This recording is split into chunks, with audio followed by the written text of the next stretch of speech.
Halo pemirsa Go Healthy. Senang banget bisa ketemu lagi. Saya dalam keadaan sehat. Coki Sitohang di sini bersama dengan beberapa orang yang sudah berkumpul di set kami, termasuk yang bekerja di balik layar. Saya akan menghadirkan atau bahkan sudah bersama dengan kami saat ini seorang narasumber yang mengalami pergumulan kesehatan yang tidak mudah, didampingi dengan istri terkasihnya. Saya ingin mengajak saudara untuk belajar dari kisah Bapak Edi Sutarto. Beliaulah nama narasumber kami. Nah, Pak Edi awalnya nggak pernah menyangka bahwa beliau bisa terserang stroke. Merasanya sih sehat-sehat aja. Kayaknya nggak ada tensi yang tinggi. Oh, tunggu sampai benar-benar diperiksa tensinya. Nanti kita tanyakan juga berapa tensinya saat kena stroke. Namun pemirsa, ini yang membuat kita semua terpukul.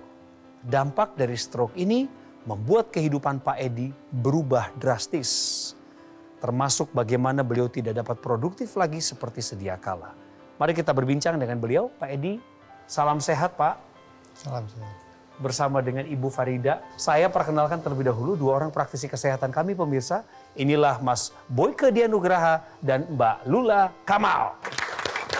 Hai pemirsa. Pemirsa, sekarang kita akan tanyakan langsung kepada Pak Edi apa yang sebenarnya terjadi pada saat beliau terkena stroke. Boleh ceritakan kepada pemirsa? Saat itu usia saya berarti 53. Kejadiannya kan saya masih di rumah. Mau ada acara nganter rombongan karyawan ke Solo. Nah kejadiannya itu begini, sekitar jam 4 itu kita berdua udah bangun. 4 pagi? 4 pagi. Mau mandi masih biasa aja, nggak ada apa yang dirasain, nggak ada. Nah lagi mandi udah mulai terasa tuh, badan kok begini ya, nggak enak banget. Lemes gitu, merasakan gak ada gairah atau bagaimana? Gak ada gairah, lemes, langsung berbaring tempat tidur. Saat itu juga nggak ingat apa-apa. Mungkin saat itu gini ya, Mas, dari kamar mandi itu kedengarannya tuh teriak. Jadi dari keluar kamar mandi itu teriak, langsung buka pintu kamar itu pun nggak pelan, tapi langsung kayak maksa gitu. Betul. Ya, maksa, dan sampai kamar itu nggak, kalau tadi disebut rebahan, mungkin bukan rebahan, tapi langsung jatuh. Brak gitu, ya langsung jatuh di tempat tidur. Untung kan tempat tidurnya nggak jauh dari pintu ya. Ya saya tanya gitu, kenapa gitu kan. Ngomong tuh udah nggak bisa, udah cuman gitu aja. Matanya gitu. Terbuka tapi? Mata sih setengah terbuka ya, tapi nggak merem gitu kan. Ya kan saya bingung gitu, saya tanya kenapa gitu. Cuman pikiran karena nggak bisa ngomong sih ya, tapi kalau secara muka kan nggak berubah gitu kan. Jadi saya pikir, ya saya sih berpikirnya memang stroke gitu kan, kayaknya stroke ringan gitu. Stroke itu ada dua macam loh Pak. Ada yang stroke perdarahan, ada yang stroke penyumbatan. Yang perdarahan akan butuh pertolongan cepat, dua-duanya butuh pertolongan cepat. Karena waktu itu nanti akan menentukan hasil daripada terapi. Jadi waktu kemudian Ibu lihat Bapak, wah kayaknya stroke nih. Kan Ibu menyangka ke sana. Saya nggak tahu nih, Bapak sempat menyangka ke sana nggak? Kayaknya tidak ya Pak ya, nggak terpikiran kan. Tapi Ibu kan udah cepatnya Bu ya, kalau Ibu bawa cepat sebetulnya masih ada tuh Bu yang namanya tadi golden period, 4-6 jam. Tadi kebanyakan mintanya di bawah 4 jam. Efek dari kena stroke itu yang paling parah Bapak rasakan dalam tubuh Bapak dan juga dalam kehidupan keluarga Bapak, apa? Kalau dari tubuh, ya ini, nggak bisa ngapa-ngapain. Maksudnya dalam arti nggak bisa beraktivitas. Bener-bener nggak bisa digerakin Pak tubuhnya? Sebelah nggak bisa. Sebelah ya Bu? Ya sebelah, nggak bisa bahkan sama sampai sekali. buang air kecil pun saya pakai pispot di kamar. Ya buang air besar, ya mau nggak mau kita pakai kursi roda. Ya. Tadi Bapak bilang berapa lama Bapak mengalami kelumpuhan ini atau kelemahan? Bener-bener lumpuh. Yang Kalau bener-bener lumpuh sekitar 2 bulan 3 bulan. Oh, itu 3 bulan. Udah nggak bisa berpikir yang positif lah. Kira negatifnya apa? Negatifnya ya, aduh, hidup kok begini amat. Bisa sembuh nggak saya begini nantinya itu. Ibu dulu bekerja saat mendampingi Bapak Tetap itu? saya kerja. Tetap kerja, tapi juga mendampingi Bapak? Iya. Pasti perasaan Ibu sedih ya saat itu ya, melihat suami nggak berdaya. Sedih sih, cuman saya sempat bilang sama dia, nggak usah dipikirin. Yang penting sehat, karena saya butuh dia sehat. Mungkin gini ya, kalau dia nggak usaha, tapi dia sehat, saya terima, nggak apa-apa, yang penting dia sehat. Ya. Ini. Semenjak saya sakit itu nggak pernah ngasih beban ke saya. Apapun nggak pernah ngomong. Memang Nggak saya nggak pernah pernah ngomong apa-apa. Saya cuma bilang, ya jangan mikirin apa-apa. Yang penting sehat, saya bilang gitu. Karena pernah satu kali memang ada masalah sama anak gitu ya. Kepikiran, nggak mau makan, nggak mau olahraga juga nggak mau gitu ya. Sampai saya ngerasa bicara dia itu udah mulai pelok lagi gitu, udah mulai cadel lagi, saya bilang gitu. Ya, saya bilang jangan stres, saya bilang gitu. Udah biarin aja, saya bilang gitu. Pasti ada jalan keluarnya, saya bilang gitu. Tapi yang penting jangan banyak pikiran, saya bilang gitu. Kalau banyak pikiran, kapan mau sehatnya, saya bilang gitu. Saya paling cuma bilang seperti itu. Kalau boleh dikatakan dia beruntung loh Bapak. Punya istri yang betul-betul mendampingi. Tamu-tamu kita sebelumnya itu sampai ketika stroke, seorang suami itu stroke sampai ditinggalkan. Ya, meskipun suaminya memohon-mohon dalam keadaan kondisi lumpuh, dia bungkus-bungkus koper anaknya dibawa pergi. Artinya Bapak mendapatkan seorang istri yang bisa membantu. Tapi yang mesti diingat oleh pemirsa bahwa sekali lagi ya, kalau stroke itu menyerang kita sebagai seorang pria itu keempat-empat aspek itu hilang. Aspek kesehatan kita udah nggak bisa ngapa-ngapain. Ya, aspek mental kita ada beberapa pasien sampai setiap malam tuh mau bunuh diri. Stroke itu tuh berat. Berat, Sesuatu yang itu berat. kita pengen kasih tahu pemirsa. Yang ketiga aspek finansial, dia sampai malu sebagai seorang laki-laki kok tidak bisa menafkahi lagi. Sampai Bapak nggak usah mikirin apa-apa. Aku yang kerja, tapi kan namanya seorang laki-laki itu kan dia sebagai kepala rumah tangga ya, dia pasti ingin menunjukkan dia sebagai pencari uang lah katakanlah seperti itu.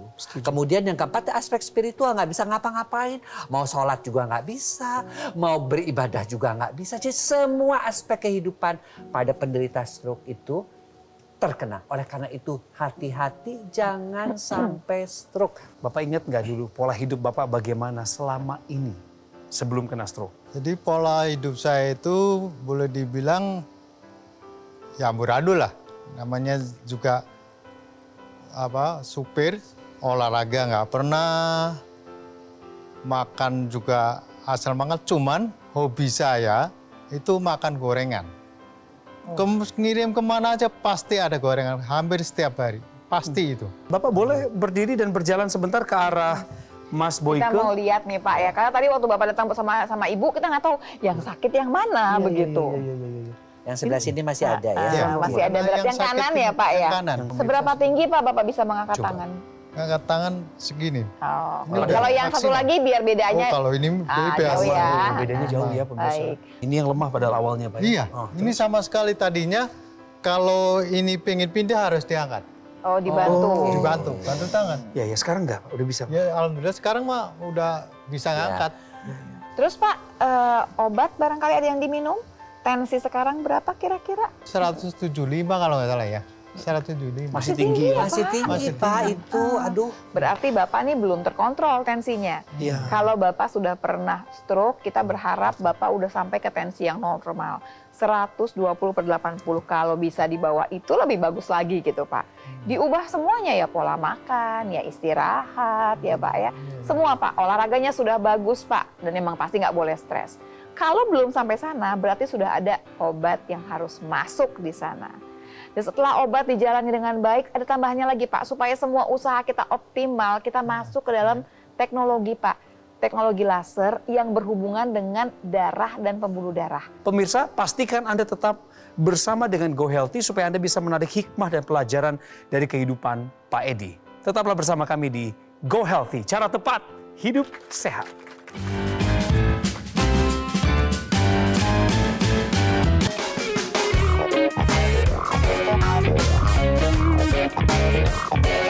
Pemirsa, di usia produktifnya Pak Edi, yaitu 53 tahun, saat itu beliau mengalami stroke. Akibat dari stroke adalah kelumpuhan. Bagi Pak Edi, kira-kira 3 bulan lamanya beliau hanya bisa berbaring di tempat tidur dan dibantu sepenuhnya oleh keluarganya. Apa yang paling menyakitkan Pak Edi dari sejak kena stroke? Yang paling menyedihkan itu kalau sampai sekarang itu nggak bisa nyari nafkah. Buat ngasih nafkah anak dan sama istri. Itu yang paling sangat menyedihkan. Sehat itu penting, dan saya juga nggak mau dia terus terpuruk dengan penyakitnya yang dia alamin gitu. Mungkin itu saya cuma, makanya saya bilang setiap masalah pasti kan ada jalan gitu kan. Istilahnya kalau untuk berpikiran masalah buat sehari-hari selama kita masih bisa, kita jalanin gitu. Tapi saya maunya dia sehat itu. Pak Edi tetap kembali ya bahwa pola hidup sehat harus dijalankan. Tapi sadar sehat, 4 kesadaran itu juga mesti dilakukan. Sadar pola hidup sehat tadi yang seperti dikatakan oleh Mbak Lula. Kemudian sadar untuk melakukan check up. Terakhir kan masih beberapa bulan lalu tetap check up. Agar kita tahu batas panasi raport kita tuh ada di mana. Ya. Kemudian sadar terhadap obat-obat atau anjuran yang diberikan dokter. Ya, yang diberikan misalnya mesti minum obat penurun tekanan darah tinggi karena masih tinggi tekanan darahnya, mesti dikasih obat pengencer darah, minum itu karena tujuan dokter itu adalah untuk memperbaiki kondisi kesehatannya lebih baik lagi. Dan yang keempat adalah teknologi laser, yaitu teknologi khusus untuk darah. Ada yang namanya mekanisme nitric oxide. Ya, jadi kita kan makin tua, pembuluh darah kita makin kaku akibat yang Bapak dulu ngerokok, belum lagi polusi, kemudian hormon juga laki-laki sejak 35 tahun testosteronnya menurun, itu mengakibatkan juga pembuluh darahnya menjadi lebih kaku. Belum lagi faktor gen mungkin dari orang tua dan sebagainya. Nah, pada saat itu ketika kadar nitric oxide kita rendah di dalam tubuh pembuluh darah ya, kita wajib atau kita dibantu dengan teknologi laser itu menjadi pembuluh darah yang menjadi elastis dan akibatnya tekanan darahnya menjadi turun. Seperti itu. Ini solusi yang ditawarkan, diberikan pada pemirsa juga untuk keluarga Pak Edi sekarang dia. Ternyata harapan itu masih ada Pak. Apalagi mau pulih dari stroke, ternyata harapan itu masih ada ya Mbak Lula. Betul. Kalau tadi Mas Boy cerita mengenai pembuluh darahnya, saya mau ngobrol mengenai di dalamnya adalah darahnya. Darahnya ini juga nggak boleh kental. Kalau melihat Bapak kemudian stroke, sebagian besar stroke itu berhubungan sama stroke yang namanya penyumbatan, Pak. Walaupun kalau hipertensi itu dekat sekali dengan yang perdarahan. Yang penyumbatan ini berhubungan sekali dengan darah yang kental, pemirsa. Darah kental karena apa? Karena kolesterolnya tinggi, bisa karena diabetes gula darahnya tinggi. Sebetulnya tubuh ini pintar, dia ada mekanisme yang harus menghancurkan gumpalan tersebut. Jangan sampai dia menyumbat. Namanya fibrinolisis. Tapi kalau pola hidup kita tidak terlalu sehat, mekanisme ini nggak bisa bekerja secara optimal. Satu lagi, tubuh ini juga pintar. Kalau udah tahu nih memang, wah nih nempel-nempel, sel darahnya kayaknya nggak bagus, nggak bulat-bulat jalannya, dan dia mau menempel, dijaga sebetulnya. Ada yang namanya mekanisme penghambatan agregasi trombosit. Dihambat trombosit yang mau kumpul. Nah waktu dia dihambat mau kumpul, nggak jadi gumpalan lagi. Ini semua ada dalam tubuh kita tapi belum tentu jalannya optimal. Teknologi laser akan membantu supaya mekanisme ini bisa kembali optimal lagi. Jadi teknologi laser ini akan membantu supaya nanti gumpalan-gumpalan dipecahkan. Kemudian juga sel-sel yang mau menempel dijaga supaya nggak nempel lagi. Intinya akhirnya adalah darah kita tidak kental. Dan resiko terjadi penyumbatan yang stroke tadi salah satunya Pak ya, tidak terjadi lagi. Ingat, orang yang sudah pernah kena stroke, dia punya faktor resiko meningkat untuk kena stroke yang berulang. Jadi orang-orang kayak Pak Edi ini mesti lebih hati-hati. Si teknologi laser ketika dipakai dan dinyalakan, dia juga akan mengubah kolesterol atau gula itu menjadi energi. Akibatnya kadar gula turun, kadar kolesterol turun, tapi energi kita meningkat. Ini juga mengakibatkan juga aliran darah semakin lancar. Sebetulnya ada teknologi lain yang bisa kemudian mendukung juga nih pemulihan, namanya NMES. Ya, Neuromuscular Electrical Stimulation. Jadi alat ini memberikan stimulasi secara elektrik kepada otot dan kepada saraf. Kenapa kepada otot? Pertama, otot itu penting sekali nih ceritanya. Otot ini yang kita harus jaga masanya gitu ya. Karena dia yang nanti akan membakar sebagian besar gula, kolesterol dan lain-lain. Tapi di posisinya Pak Edi, yang bikin lemah itu ototnya lemah. Kenapa? Sebetulnya waktu orang stroke itu karena ada gangguan di otak nggak ngirim impuls lagi kepada otot-otot yang dia nggak bisa nyuruh lagi. Sehingga si otot ini nggak bekerja. Karena itu seringkali kita lihat orang-orang yang kena stroke itu bagian yang lemah atau yang lumpuh jadi lebih kecil daripada yang kemudian yang sehat. Nah, alat ini akan menggerakkan si otot. Ototnya dibuat kontraksi sehingga pertama dia akan jaga massa otot tersebut. Yang kedua yang lebih penting lagi sebetulnya, dia akan mengirimkan impuls ke otak mengatakan bahwa otot saya masih baik. Otot ini tidak rusak. Harapan kita adalah nanti terkoneksi lagi nih Pak, impuls dari otak kepada otot tersebut. Jadi bisa digerakkan secara sempurna. Yang lebih jauh lagi bisa dipakai juga sama orang-orang yang dalam keadaan sehat-sehat saja. Kadang-kadang kita lupa, kita olahraga cuma jalan kaki. Maaf ya Mas Boy, cuma jalan kaki. Padahal otot itu yang dilatih bukan cuma tungkai, bukan cuma kaki. Karena sebetulnya tangan pun harus dilatih. Setuju. Alat ini bisa digunakan untuk tangan kita. Intinya untuk orang yang sehat bisa, yang punya keterbatasan fisik mungkin yang barangkali sendi-sendinya bermasalah, atau yang sudah stroke sekalipun. Gunakan teknologi laser supaya Bapak dan Ibu terhindar dari penyakit komplikasi berbahaya akibat dari tensi tinggi, diabetes tinggi, dan juga kolesterol yang tinggi. Dan sekarang waktunya saya berikan kesempatan kepada Mas Panji untuk menjelaskan lebih lanjut mengenai teknologi laser dan teknologi NMES. Pemirsa, stroke bukanlah akhir dari segalanya. Yang penting kita harus tahu apa yang perlu kita lakukan. Ubah pola hidup menjadi lebih sehat, disiplin mengikuti anjuran dari dokter, dan kita lengkapi upaya sehat kita dengan memanfaatkan sinergi teknologi laser dan juga teknologi NMES. Karena dengan kita menggunakan teknologi laser secara rutin, dapat membantu mengurangi kekentalan darah dan membantu menguraikan gumpalan darah penyebab penyumbatan. Selain itu, faktor risiko dari stroke seperti hipertensi, diabetes, dan kolesterol tinggi dapat dikendalikan. Untuk itu, gunakanlah Aku Laser Ultimate, keluarga terbaru dari Dokter Laser. Alat kesehatan yang menghadirkan 10 titik mata laser berwarna merah dan 4 light terapi berwarna biru dan juga kuning yang disinergikan dengan teknologi NMES. Penggunaannya mudah, cukup digunakan pada garis pergelangan tangan kiri Anda, dan nantinya Anda bisa menggunakan 1 hari 2 kali, pagi dan juga malam hari, yang bermanfaat untuk membantu meningkatkan kesehatan tubuh kita. Sedangkan untuk teknologi NMES bisa Anda gunakan pada area otot yang membutuhkan. Pemirsa, mari bersama-sama kita jaga kesehatan dengan kita manfaatkan Aku Laser Ultimate. Ambil handphone Anda bisa foto dulu nomor teleponnya, atau langsung saja hubungi kami dan dapatkan informasi yang lebih lengkap. Bagaimana caranya Aku Laser Ultimate bisa membantu meningkatkan kesehatan Anda dan keluarga.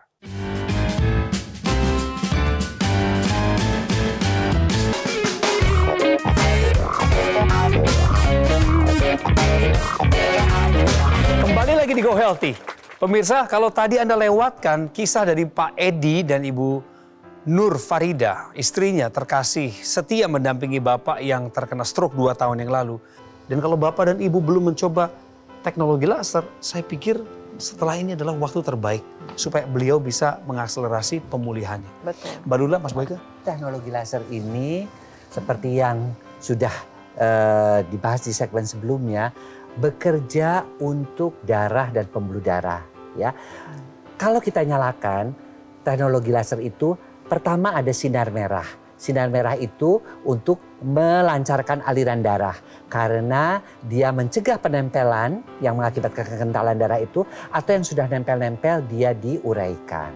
Kemudian sinarnya yang biru, dia akan membuat nitric oxide ya yang sudah tidak aktif ya diaktifkan kembali. Itu tujuannya apa? Nitric oxide itu melenturkan, membuat pembuluh darah makin melebar. Akibatnya tekanan darah turun. Nah, ada yang namanya tadi sinar biru, ada yang namanya sinar kuning.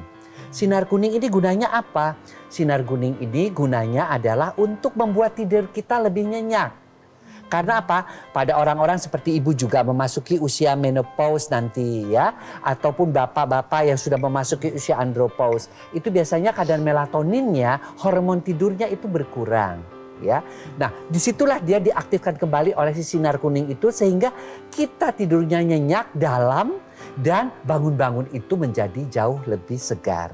Sinar kuning juga dia membantu membahagiakan kita karena dia merangsang keluarnya apa yang disebut dengan hormon endorfin, yaitu hormon yang membuat hidup kita bahagia. Kalau kita tidurnya nyenyak, kalau kita bahagia, maka imunitas kita juga menjadi lebih baik. Akibatnya apa? Kita juga akan tampak awet muda. Ya, nah, selain yang dipakai di sini di pergelangan tangan, si teknologi laser pun dilengkapi dengan yang dipakai di intranasal, ya, di hidung. Itu gunanya untuk apa? Untuk memperdarahi organ-organ yang ada seperti sinus, ya, kemudian juga daerah di sekitar mata supaya aliran darah di muka juga menjadi lebih baik. Dan bagusnya teknologi laser ini bisa kita pakai langsung ke tempat yang sakit. Jadi maksudnya gimana? Misalkan kalau punya keterbatasan di mana kemudian lututnya sering sakit. Nah, kita punya juga ini alat yang kemudian bisa ditempelkan langsung. Jadi sinar lasernya langsung diberikan ke tempat tersebut untuk kemudian mengendalikan rasa sakit tersebut, mengurangi rasa sakit tersebut. Atau barangkali bukan di lutut, kadang-kadang di otot pun bisa digunakan. Jadi di otot atau di lutut, di tempat yang dimana kita rasakan rasa sakit tersebut. Pak Edi sekarang di tahun kedua pasca stroke sudah mulai bangkit. Mau mengubah pola hidup. Dan kebangkitannya akan bertambah, saya percaya, setelah beliau diperkenalkan dengan teknologi laser. Tapi ada masyarakat Indonesia yang juga bangkit dari keterpurukannya pasca stroke setelah merasakan manfaat dari penggunaan teknologi laser. Yuk kita simak videonya berikut. Ya, saya kena stroke sekitar 4-5 tahun yang lalu lah. Serangan udah sampai 4 kali. Lihat di berita itu laser menghambat untuk serangan berikutnya saya gunakan. Ternyata efeknya ada sampai sekarang, akhirnya saya tidak mengalami kejang atau stroke kembali. Ya, hidupnya udah mulai normal, tidur juga udah lumayan. Terima kasih teknologi laser telah membantu saya.